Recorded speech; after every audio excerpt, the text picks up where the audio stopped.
Good morning to all of you. Welcome to the last lecture. We have had 40 lectures covering advanced structural analysis. We have had enough of structural analysis.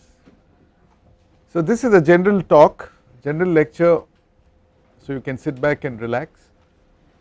It's a talk on life beyond structures and analysis. It's about life. I think in your first semester I gave you a similar talk when you joined. So this is a bit of recall of that talk, but you've traveled quite a distance. When you joined here in first year in IIT, I recall you were perhaps a little more alive, a little more alert. There was a sparkle in your eye. But if you look inwards, a bit of that has dimmed, is it not true? No, wonderful. So you are still young because you are in 5th semester. Your seniors will report something differently. Incidentally, this happens to the best of us. The sparkle in the eye, the fire in the belly, they all diminish. And look at old people, the fire is hardly there. So we ask this question seriously, why are we here? Apparently to learn, but we are not all learning the way learning should happen, right? I have asked this question of your seniors. I asked a question, if there were no grades, if there was no degree, well, let there be a degree. If there were no grades, would you still study? Would you still attend class? Seriously. Raise your hands if you say no, and don't worry about the cameras. Raise it boldly, not half-mast. Okay. So you are still claiming to be interested in studying, which is wonderful, but your seniors were very honest and the majority said no way.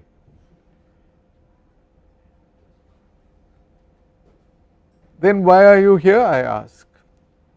And even more important, after you get your degree, will you stop learning?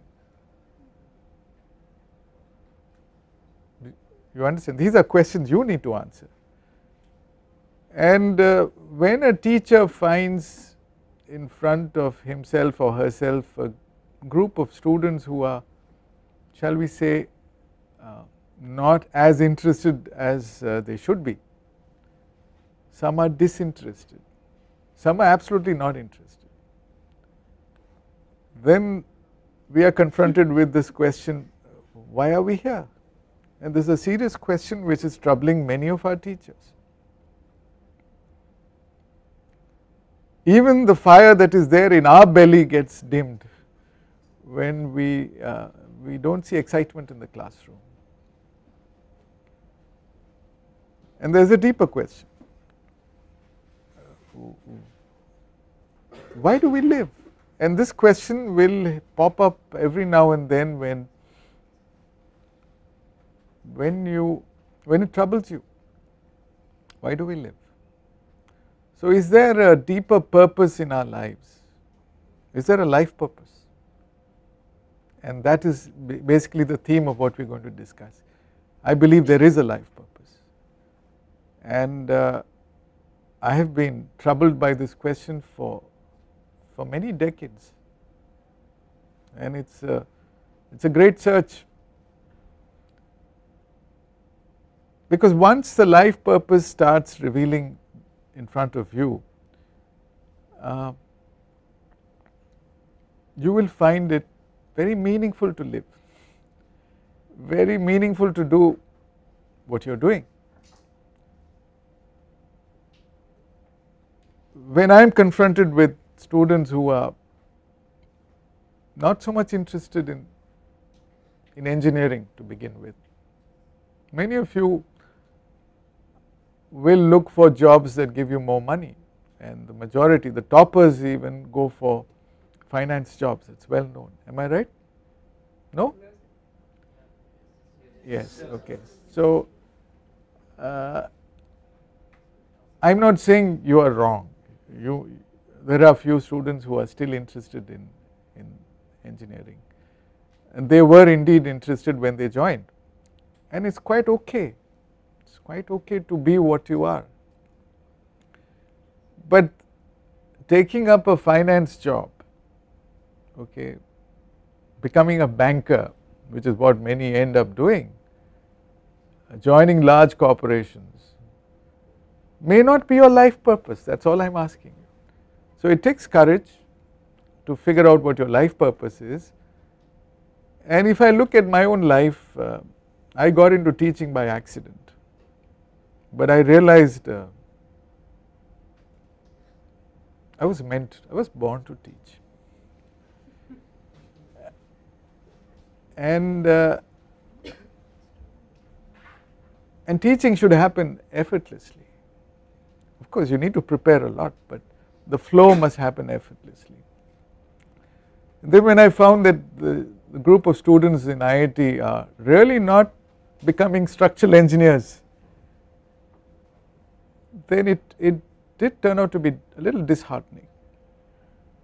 And then we find that there is so much need for infrastructure in our own country and elsewhere in the world. You need good engineers, you need good structural engineers. Unfortunately, the ones who do practice come from many ordinary engineering colleges where the learning is quite mediocre, to put it mildly. And so there is a need to reach out beyond these classes to the larger public, and that is what motivated me to put things in writing. That is how these books emerge on structural analysis and advanced structural analysis, and they are quite fat. You have to be interested to read them, and I really wanted teachers to read them. I wanted a lot of unlearning to take place and fresh learning to happen. And I conducted workshops in other places in the country, and I am still doing it, and I hope it is making a difference. See, finally at the end of the day or the end of your life, the question that matters to all of us is, did I make a difference? Am I making a difference to your lives? That is the only question that really, do I feel fulfilled? And it is great if the answer is yes, at least to a few people. One way of knowing that you are with your life purpose is when you are able to get into what is known as a flow state. You can do it effortlessly. Apparently extremely difficult things you can do effortlessly.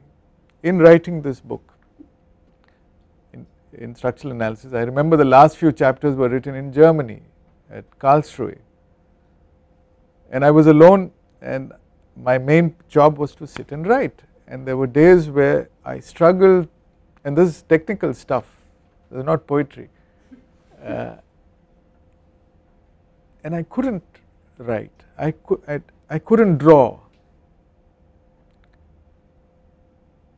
and those are the days when I took walks,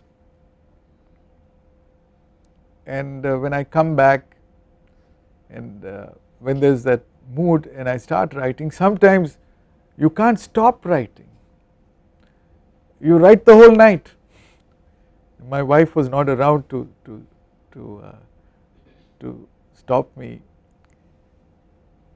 and it was beautiful, and I am sure you too have experienced moments like that in your life. But supposing much of your life is made up of such moments, then you have got your life purpose moving. These are some other books that came by, I am a co-author of them. The book on reinforced concrete design, I believe, is making an impact. In it is about 13 years old, it is the 3rd edition, and I hope it is helping and making a difference in the learning, the teaching and the practice of structural engineering. But even these didn't really make me happy fully, there's still a vacuum. I still feel in education lots of things are missing. And so these are well described by someone called George Calvin, who was an American humorist, and what I am reading is a quotation from him in the 80s. Okay, we are now in 2011. This is what he said: "The paradox of our time in history," he is talking about United States, "the paradox of our time in history is that we have taller buildings but shorter tempers, wider freeways but narrower viewpoints. We spend more but we have less. We buy more but we enjoy less. We have bigger houses and smaller families, more conveniences but less time to enjoy them.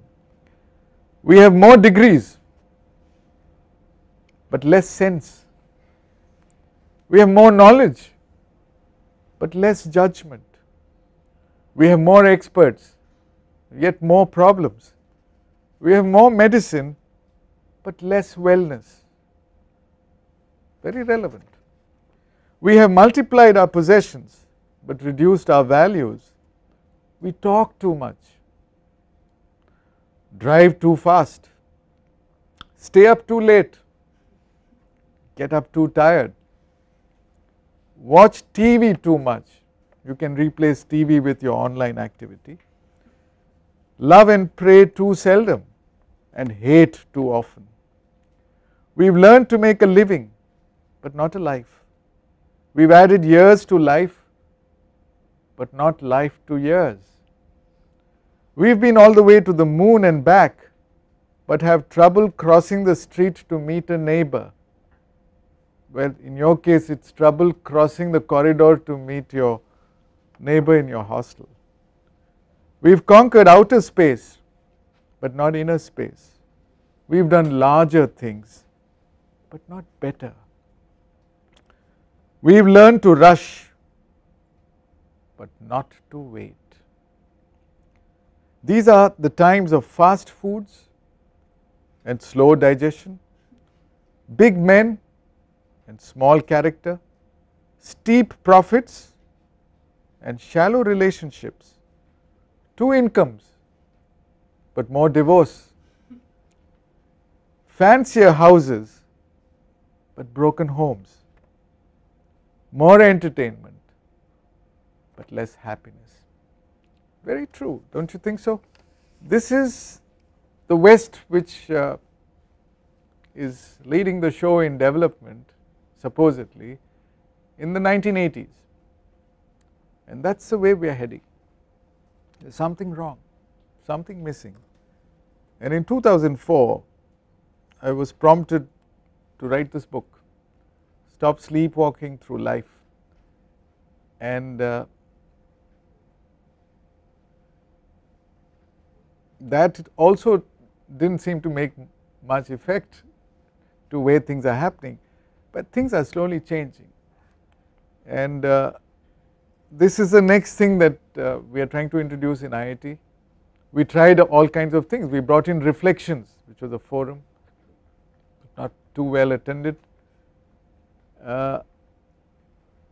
This is a new course which has been approved by the Senate of IIT Madras, the first of its kind. It is called Self-Awareness, and its objectives are to enable students to understand and explore self-awareness based on traditional Indian wisdom and modern approaches, and thereby learn to find inspiration, take responsibility for one's inner life, live with integrity and contribute creatively towards the well-being of all. Let us see how it unfolds. By the way, entrance is quite strict to this course. In the old Gurukula system, you could not just walk in. You have to be an adhikari, you have to be deserving. And so there is a short listing, and a lot of students have started registering. You can only credit this course, you can't audit. It's a full 3 credit course, but really it's a change that may happen to you that really matters. And if you ask me, this should be core, and it was core in the earlier times. Advanced structural analysis and civil engineering were all electives. So let us begin with some Western psychology. We are all who we are, and we behave in the ways we behave because we respond to certain inner needs. And Abraham Maslow gave his beautiful hierarchy of needs and his theory of self-actualization, where he said that we all of us begin with physiological needs, body needs, which we share with animals. Human beings need more, we need safety needs. You need to save money for the future. In fact, the future doesn't exist for nature. It's only human beings who worry about the future. You need safety needs. You need belonging. You have belongingness and love needs. You can't be alone. You need to relate to people. You need to have affection for people and receive affection. And finally, you need name and fame, which is probably why you joined IIT in the first place. These are esteem needs. All of us have them. And Maslow said these common needs are deficiency needs. They are needs that are like holes inside us crying for hunger. We need to satisfy them. But the trouble is we tend to get stuck here, and that is why he drew a line there, and he says not many people have crossed this threshold, and what lies beyond is needs of knowledge and aesthetics. For example, if you come to this course or self-awareness because you really want to learn, not for marks, not for money, not for grades, and that is a kind of curiosity we had when we were little children, isn't it? We really wanted to know, why is the sky blue? And we asked these questions till the parents got tired of us and they said, shut up. And ever since we shut up, we've stopped asking questions. But there is a genuine curiosity to understand. And aesthetics is all about appreciating and expressing beauty in your life. Things you do with a touch of class. You do art for the sake of art. Life itself becomes an art of expression.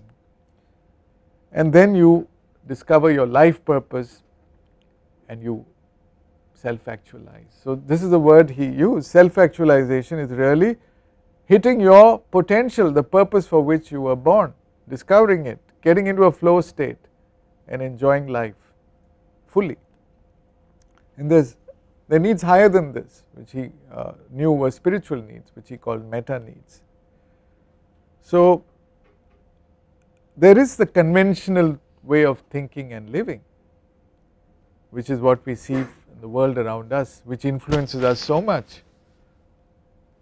And there is a pre-conventional, children for example, we say are pre-conventional and we want to make them like us, and that is why in India you will find that you do not have much choice.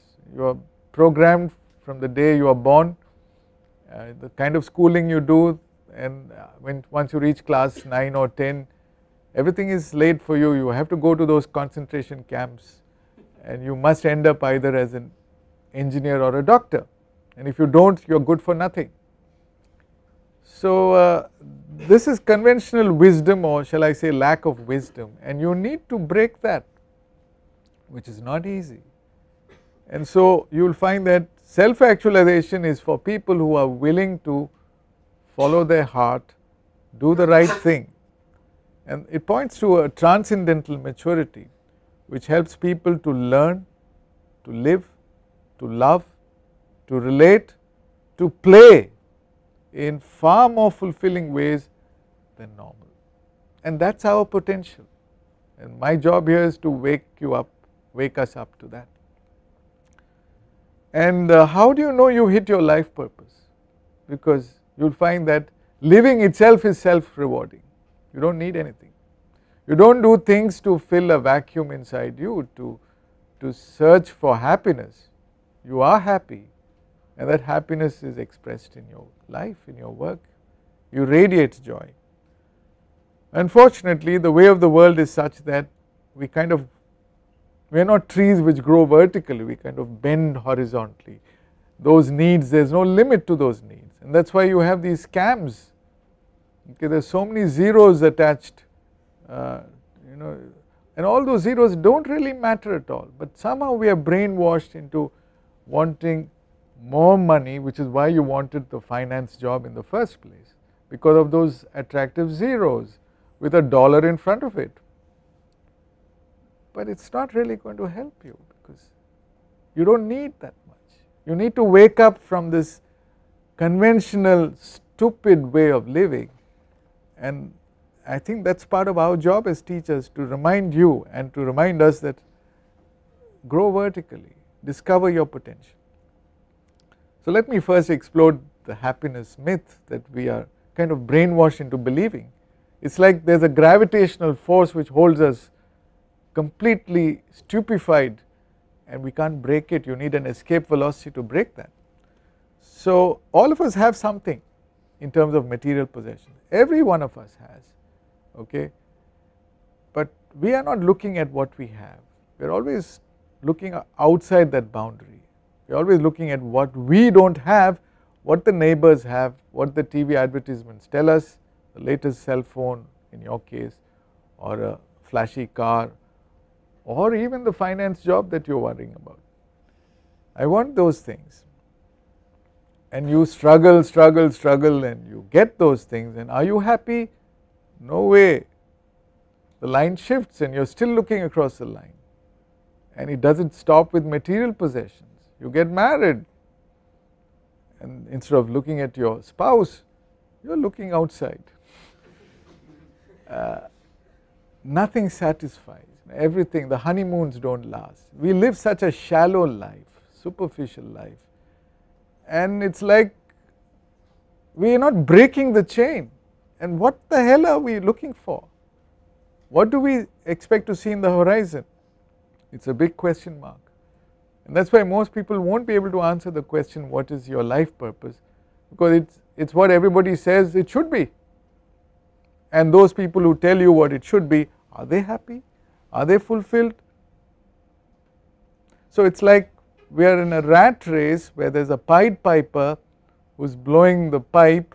We have never seen the Pied Piper, we are all rushing to reach somewhere, we do not know where, and we are even afraid to pause because some other rat might get past us.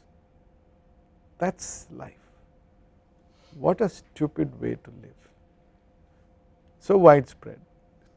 And the joke George Bernard Shaw says is, there are two great tragedies in life. One is not to get your heart's desire, and the other is to get it, because once you have got it, then it is not good enough, you get bored, you want something more. But I want to qualify this, these are superficial desires, these are not the real heart's desire, the deepest desire for which you were born.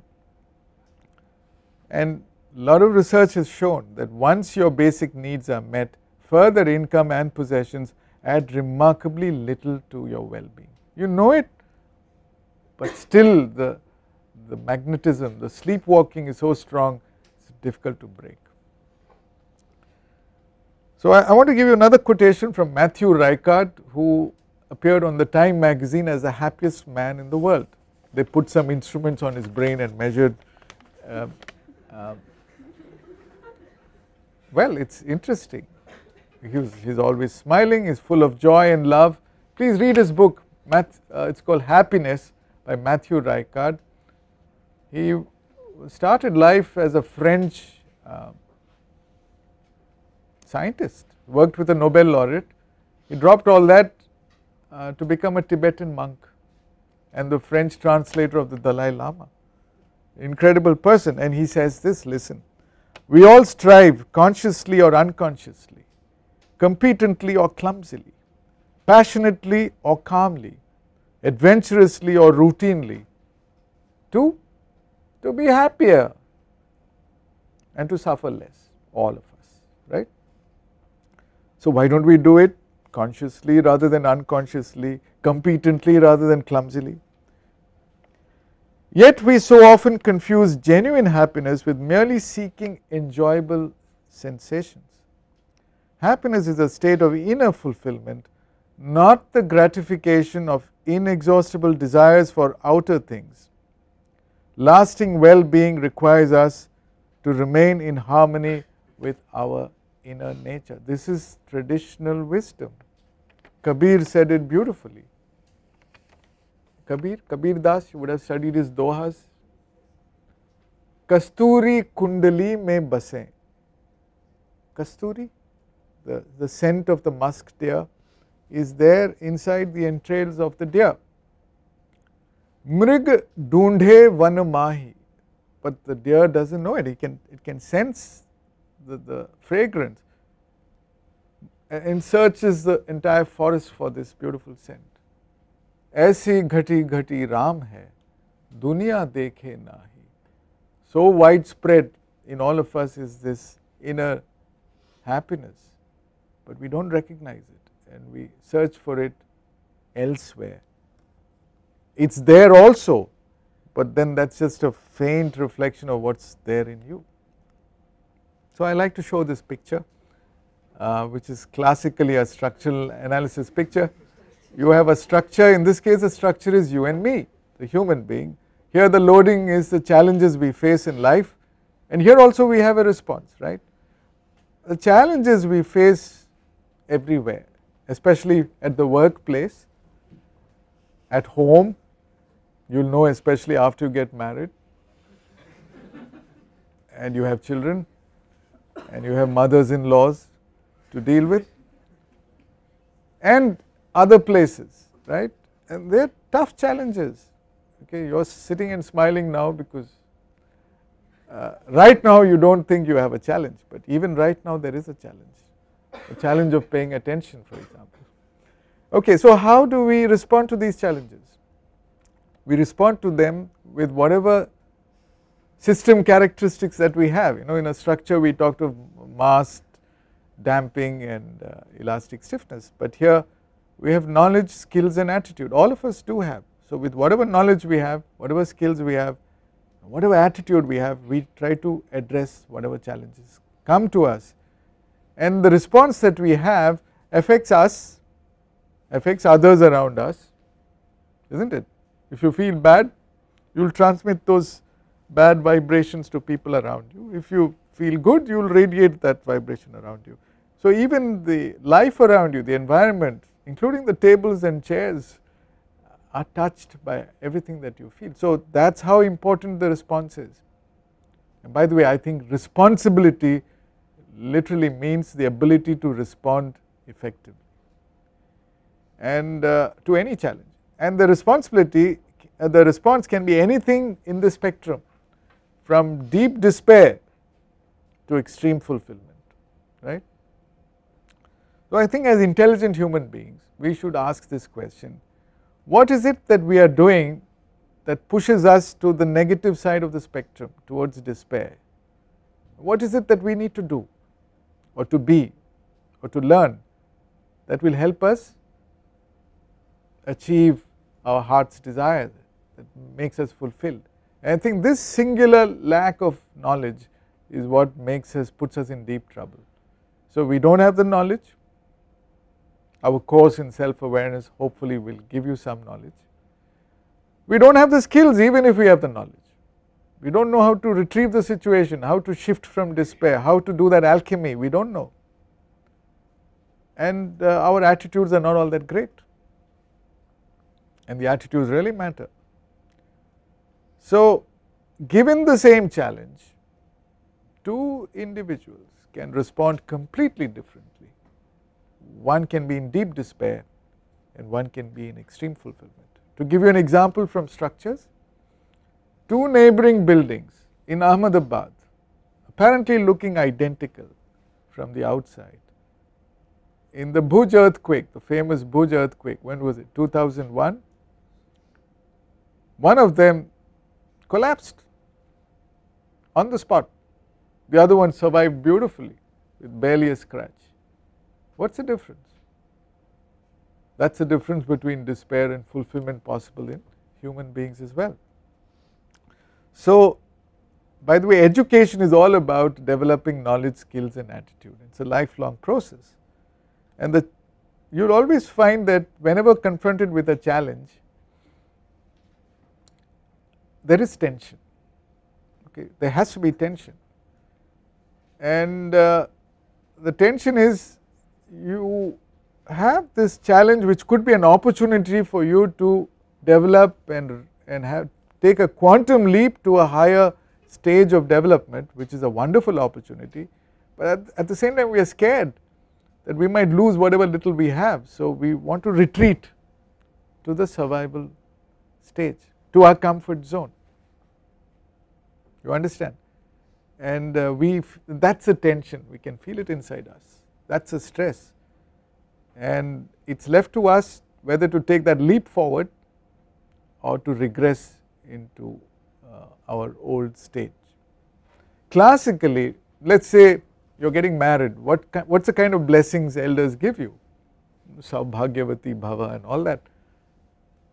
Basically the parents say, may my children live in comfort, may they be living in relative luxury, may they not be visited by illnesses, may their husbands or wives never desert them, which is something that they pray much more nowadays, etc., etc. But basically live a comfortable life. But in the olden days, our great rishis, who were also parents and who also had children, they didn't wish this, because they knew that the purpose of taking birth is to achieve your potential. And what did they wish?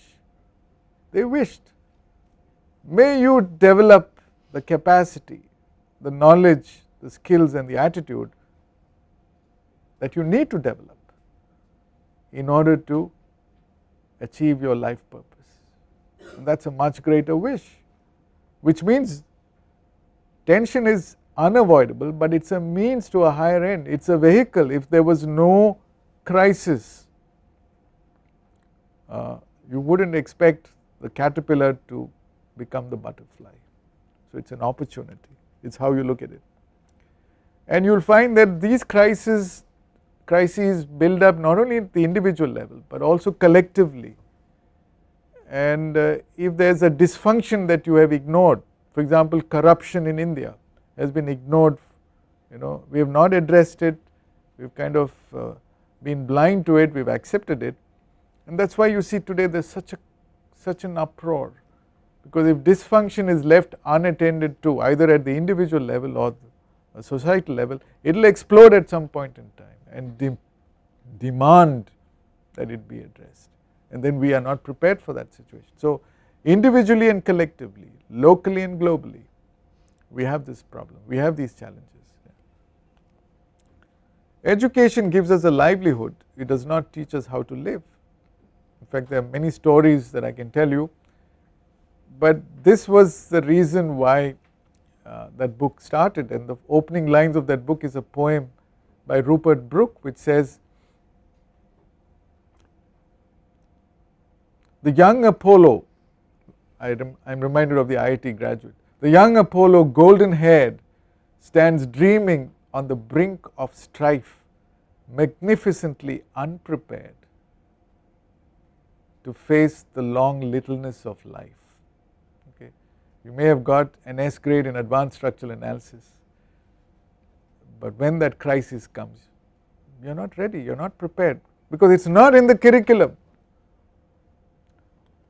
Knowledge, education gives us knowledge, it does not give us character, and you know all that too well, especially in our civil engineering, right, big bucks. And here is a nice quote from Theodore Roosevelt, who said, a man who has never gone to school may steal from a freight car, but if he has a university education, he may steal the whole railroad. Now we know why our students want to join finance companies. Okay. Education, in spite of all this, Swami Vivekananda said this, education is a manifestation of the perfection already in man. So there is something in you, I think this is the ancient wisdom which we've completely missed out on in trying to follow Western way of, our entire education setup is completely westernized, and when they are struggling and waking up, we should not repeat the mistakes they've made. So traditionally we were all visualized as unique seeds. Each one of us is a beautiful seed which is waiting to flower, and you will flower only if you can really reach your potential, which means not sleepwalking through life. And there is another interesting thing that is believed traditionally, especially in the East, and that is the wherewithal, the means for discovering the flower in you is already embedded in the seed.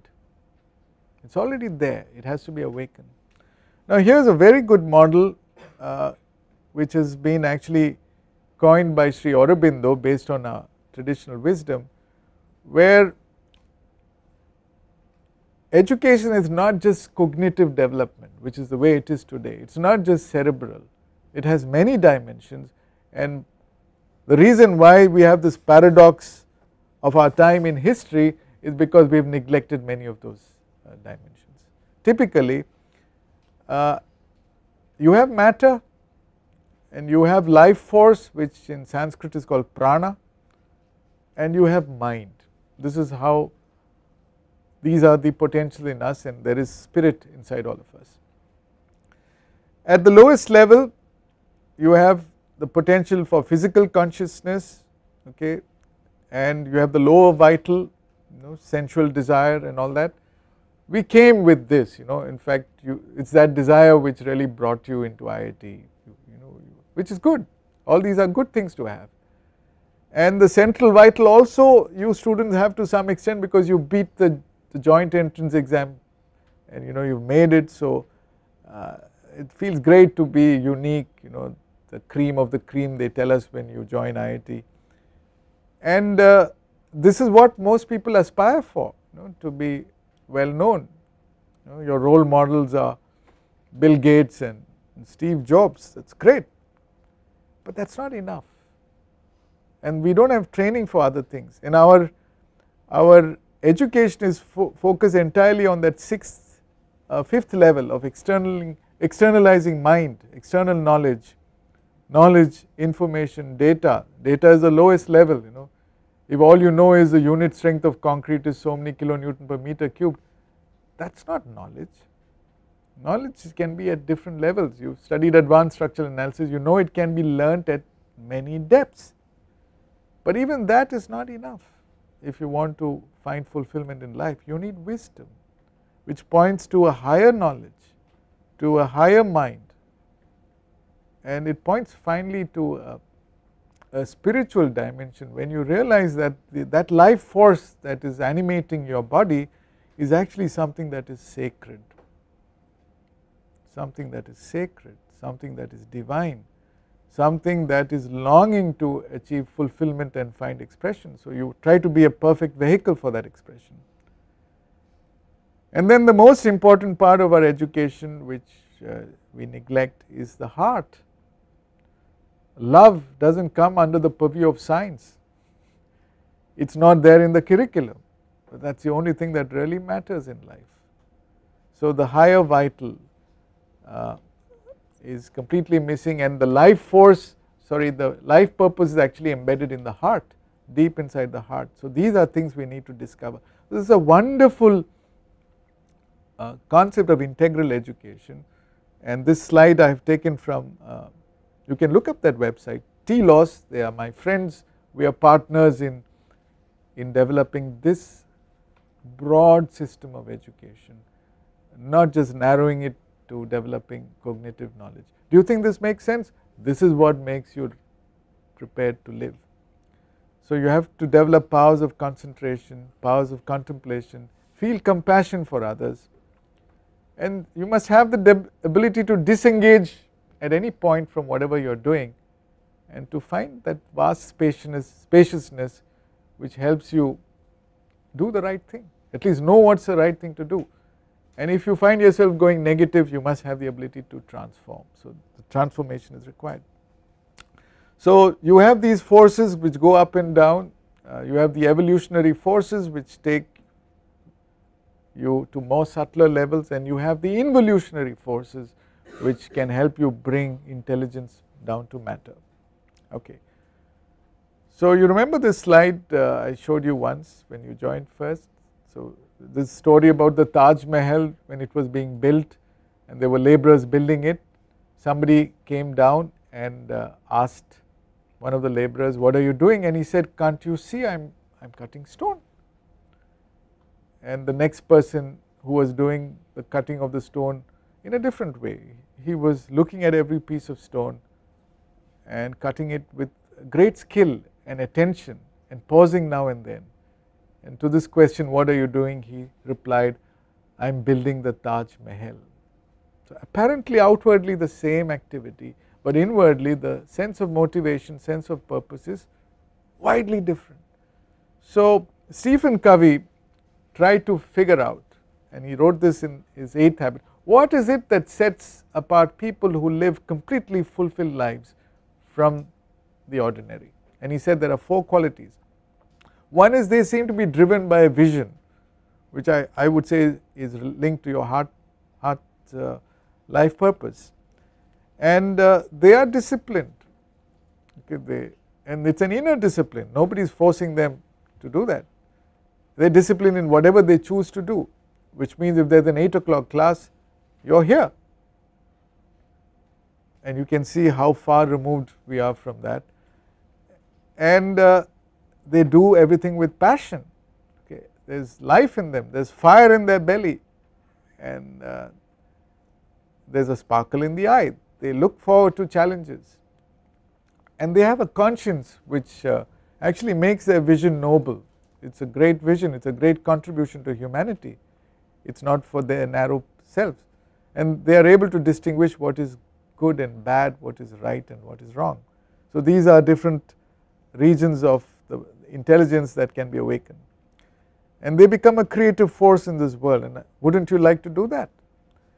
They find their voices, and most important, they inspire others to find their voice, and they become whole, they become fulfilled.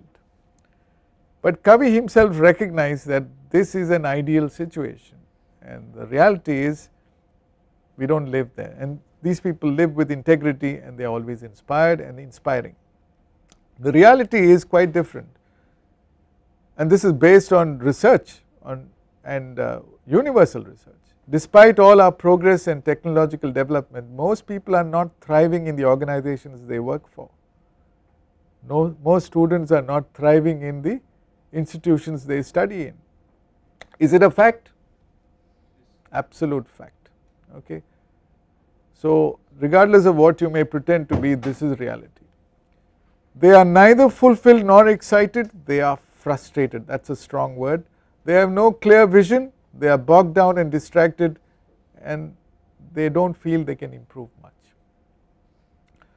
This is bad, but there is hope, and that's the hope, that's the message I want to bring to you. This is not the potential that we have. We have kind of slipped and lost touch. We need to wake up. So where did we go wrong? Instead of having a vision to give to the world, we are always complaining, so we have become victims. Instead of having discipline, and you can understand this very well, we indulge. Instead of having passion, we are just like everybody else, we reflect the social mirror. Instead of being run by our conscience, something else takes over, we are run by our ego. And instead of being a creative force, we are just like everybody else, we are programmed, we reflect the cultural software. Instead of finding your voice, you will lose your voice, and instead of inspiring others to find their voice, you will deliberately conspire to make sure nobody finds his voice. This is Stephen Covey's research. Instead of being a whole person, you become a fragmented person. What a pity, what a waste of a life. Lack of integrity, fragmented. So let's talk about something practical. Okay, let's talk about stress, how it's related to emotions and how it's related to physiology, the body. Okay, so we all want to perform well. So look at the green side, high performance. We don't want to perform poorly, right? So we want to stay away from the negative side, and our body tells us, reveals what is happening inside us. So when we feel good, we have positive emotions. When we feel bad, we have so called negative emotions. And we have a autonomic nervous system, ANS it is called, which can be sympathetic or it can be parasympathetic. These are technical words. Sympathetic means you are excited, so it is a state of high energy, high arousal. Parasympathetic means like when you go to sleep, ideally you are not aroused, or you are feeling sleepy, as some of you seem to be now. Low energy, low arousal, right. So these are states we go through, and it is proven that all of us have a sympathetic bias. That means even when we want to relax, we are not able to relax. We are kind of tuned on to getting excited, and it is wonderful if you can tap into the green areas. That means you feel exhilaration, you feel passion, you feel joy, you feel love, you feel care, you feel kindness, you feel appreciation, you feel harmony and beauty. Wonderful way to live, but unfortunately most of us rarely visit these states.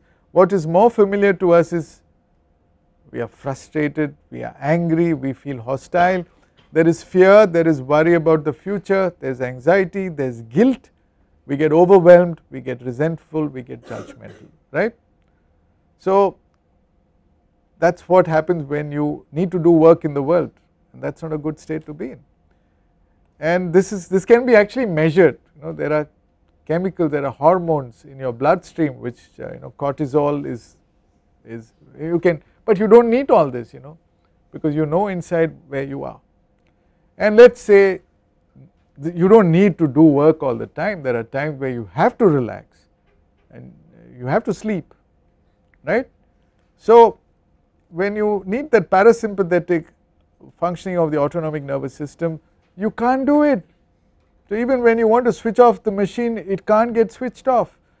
You feel hopelessness, you feel despair, you feel depression, you have nightmares, you feel burnout, you feel fatigue, you feel withdrawal, you feel bored, you feel apathy, you feel cut off. So that is a very negative state. What is desirable is you feel inner peace, you feel equanimity, you accept people for what they are, you can forgive everybody, you have serenity, you have reflection, you have contentment.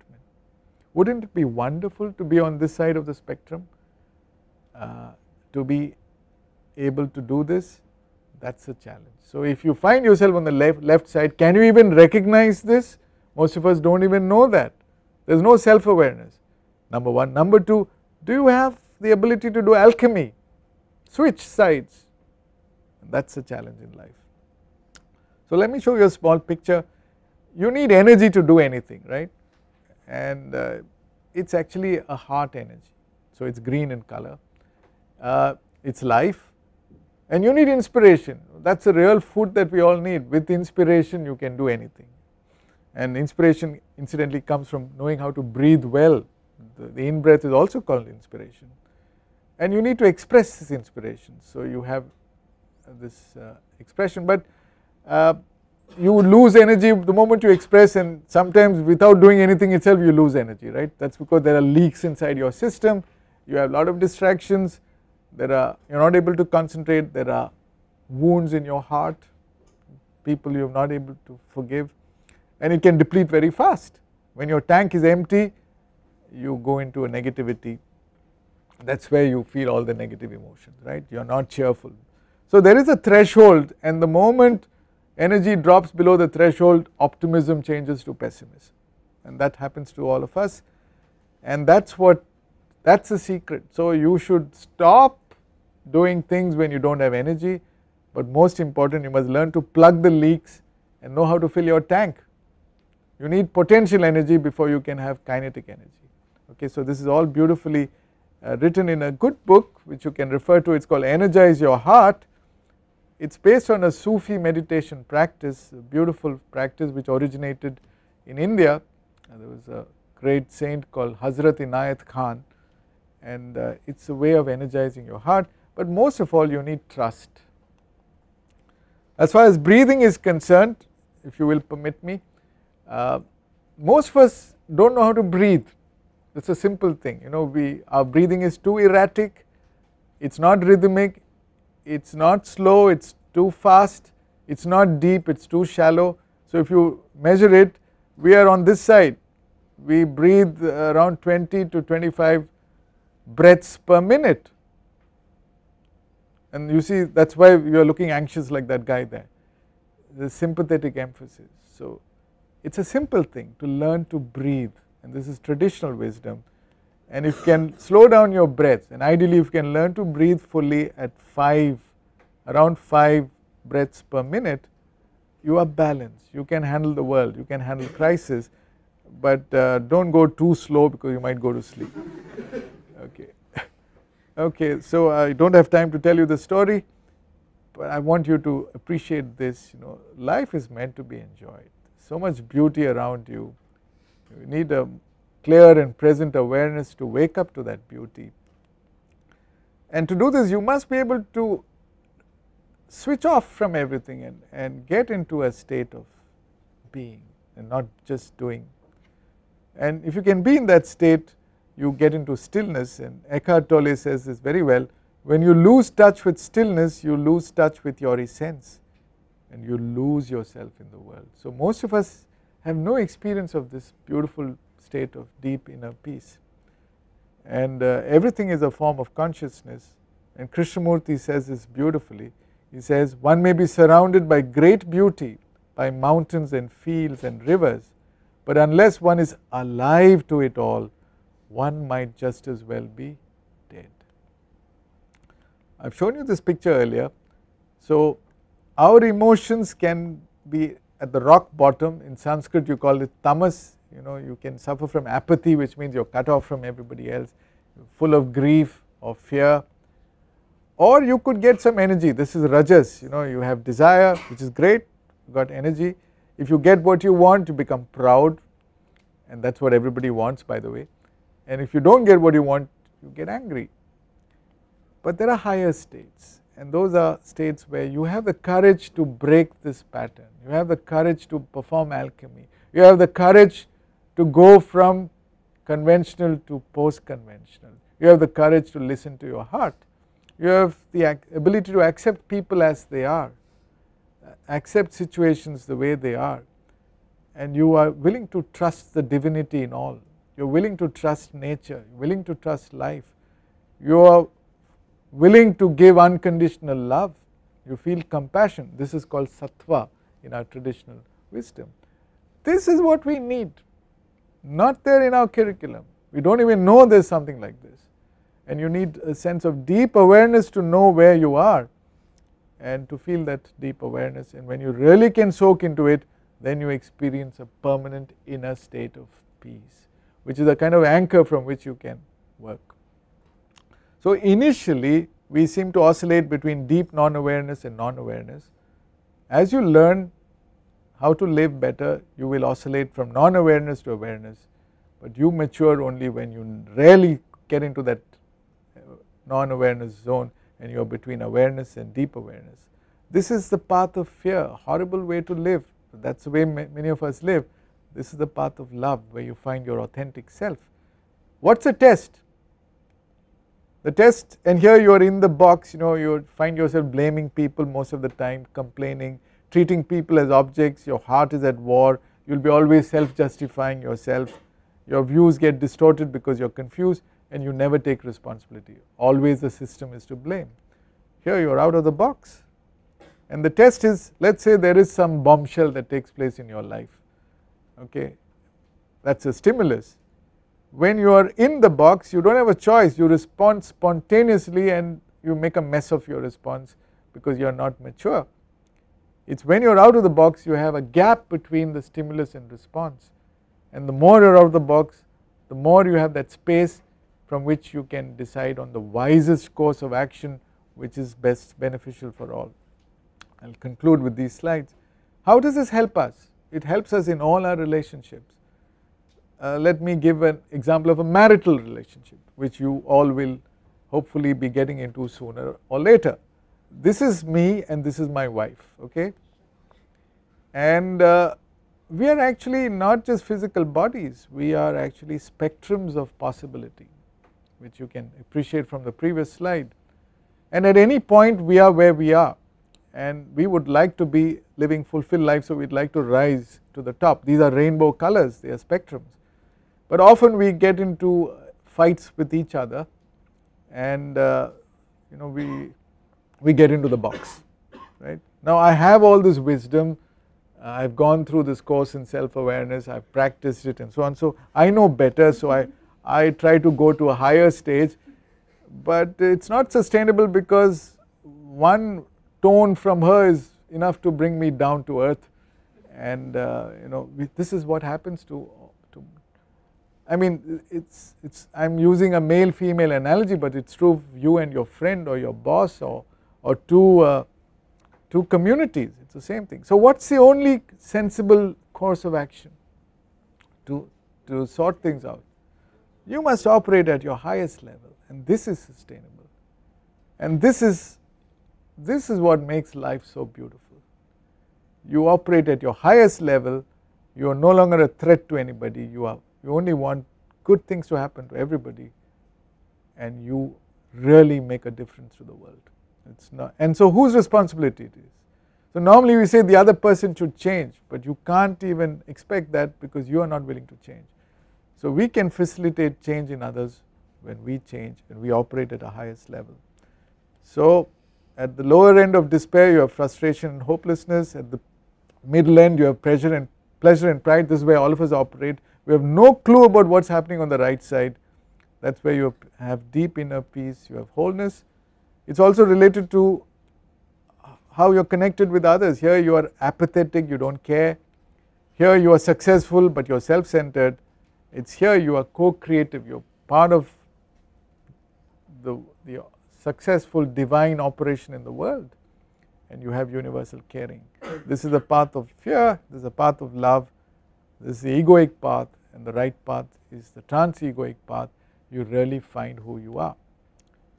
So this is my last slide.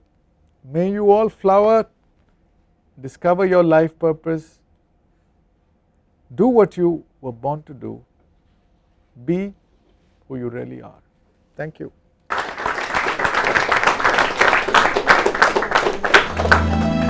All the best.